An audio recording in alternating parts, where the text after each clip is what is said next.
चोरी मामलें 4 अभियुक्त को गिरफ करिबारे बरपाल पुलिस बड़ सफलता। 4 अभियुक्त 3टी पानी पंप, गोटे जेनेरेटर, 5टी बाइक जबत करिछि पुलिस। अनुगुल जिला बरपाल थानार विभिन्न ग्रामरू चोरंक दौरात्म्य रोकिबा पई थाना अधिकारी एक अभियान आरंभ करथिले।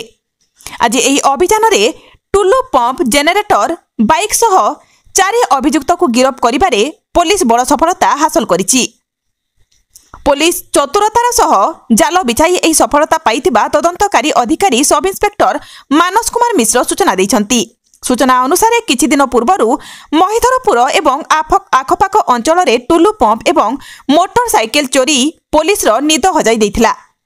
अभियोग को भित्ति करी पुलिस गतकाली विभिन्न सूत्ररु खबर पाइबा सह पुलिस साधा पोशाक चोरी होइतिबा पंप गुडी को बिक्री करिबा प्रयास रे तळमूल पंचायतरु 4 अभियुक्त को गिरफ करथिले।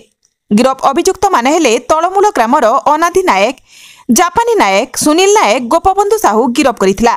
गिरफ अभियुक्त नाम रे मामला रुजु करी आज पुलिस कोर्ट चालान करिसंती।